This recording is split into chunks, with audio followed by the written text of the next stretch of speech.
7 ships carrying over 2,500 contestants originally set sail, but only 10 will earn a seat at the final table to compete for over $150,000 and the Sun Cruz Casino title of World Offshore Poker Champion.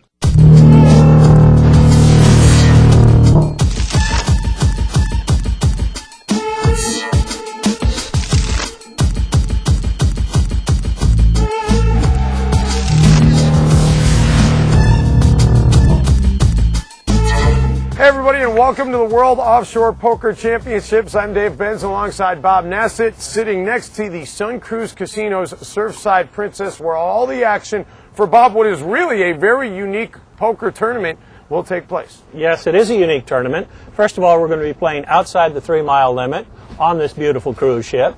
And everyone participating today is already a winner. You had to win a satellite tournament to qualify to play in this tournament. You couldn't just walk up and buy your way in. This gave an opportunity for a lot of amateurs to play with the pros. Qualifying here, it's going to be a lot of fun. We're looking forward to it. Yeah, and we'll have details on that as the program continues. Now, Sun Cruz, along with Treasure Island Casino Cruises and their parent company, Oceans Casino Cruises, teamed up with the Simon Malls to start the grassroots of this tournament. And the Simon Youth Foundation actually received a sizable donation prior to the start of this tournament. For more on that, let's go on board to the third member of our broadcast team, Allison Williams. Joined now by Mr. Robert Weisberg, Chairman and CEO of Sun Cruz. Mr. Weisberg, how much effort and time did it take to put on this tournament? Well, this has been a labor of love. It's taken us almost 6 months to put this production together, and we're delighted as part of it to be able to give a substantial check to the Simon Youth Foundation so we can make a difference in the lives of children in the Orlando area, college scholarships and so forth. And we hope as we grow this tournament to give more and more money in the years to come. And so I want to give this check to our folks at Simon. And thank you very much. All right, thanks a lot, Allison. Now, this whole thing started in the Simon Malls, where players were given an opportunity that was really unique. They got a chance to sit down at tables with professional dealers, had about 15 minutes or so with the dealers at the table, and had a chance to ask questions while the hands were in play, something you can't do at your average casino. No, it was a unique setup. We were set up right in the center of the malls. A lot of curious people dropped by. A lot of people participated. Some never played poker before, were just curious. A lot of people had watched it on television. A lot of people played home games. It was a good opportunity for them to learn. Everybody who stayed there, and a lot of them stayed a lot more than 15 minutes, they just enjoyed themselves, were entered in a raffle. And if they won the raffle, they were invited to participate in the qualifying rounds. Now, those qualifying rounds, which the winners were invited to, took place in 6 port cities: Key Largo, Daytona, Jacksonville, Madeira, Port Canaveral, and Myrtle Beach.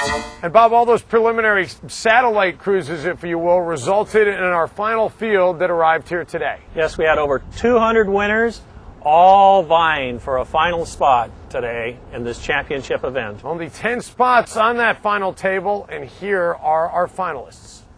In the 10th position with 47,000 chips off the Cape Canaveral boat, James Roush. And is it just me, or does he look an awful lot like Gary Busey? He's a very social player who says, you know what, he's just happy to make it to the final table.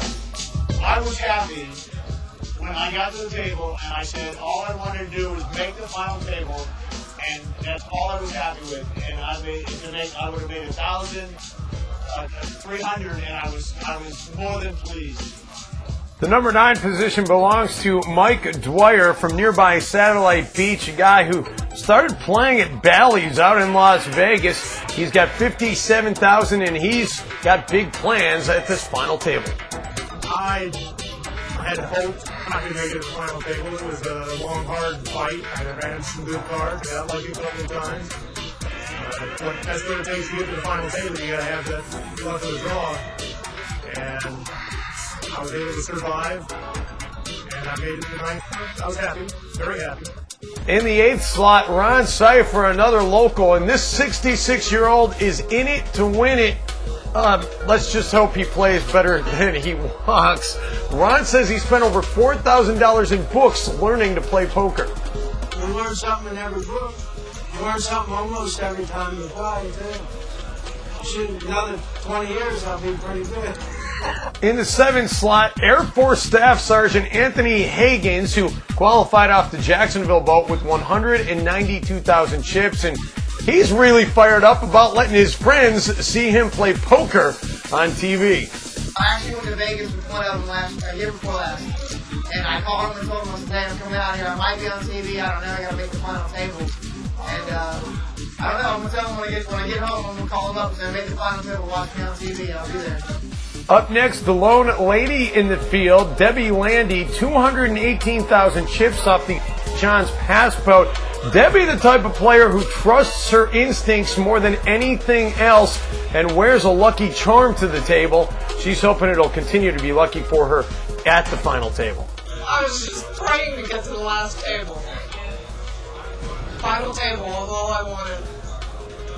Up next, Mike Jellick, 263,000 chips. He qualified through the Cape Canaveral boat, and Mike admits he is mostly a recreational player.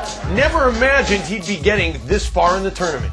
This is something I never even dreamed. I just go have a good time and play and be first one out and go play little games here and there, and that's it. And this was a great event. I really appreciate the opportunity.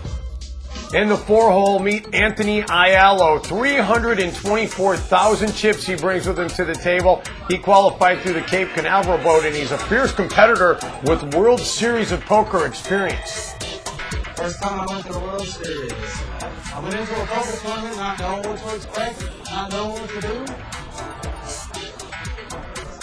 And didn't turn out so well. Up next, one of the more interesting personalities remaining at the final table, Chris Serenas, 325,000 chips, and he's a great player in both tournament and no-limit cash games. Well, I'm doing very good in the tournaments. I won already 5 over here. I got my final table many times. I have 5 trophies. You know, poker is luck. It doesn't mean if you're very good, you want to win it. It's, I say 70% luck, 30% skill. And you gotta have a skill. You cannot win a tournament without skill. Definitely not.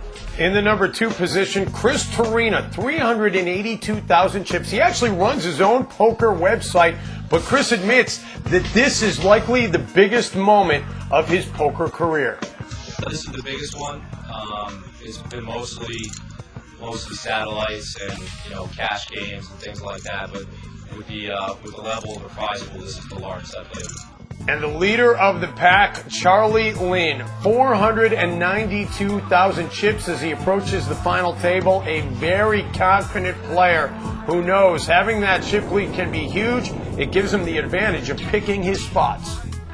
I just gotta be patient, so you get way through it and go from there. Patience is the key. So there you have it. Here's one more look at the chip counts. Check out the disparity between Roush and Lynn. James has some serious work to do, but Aiello, Serenas, and Torina have to be feeling pretty good about their chip counts as well. Will those high chip counts play to their advantage? Find out. The poker action begins when we return.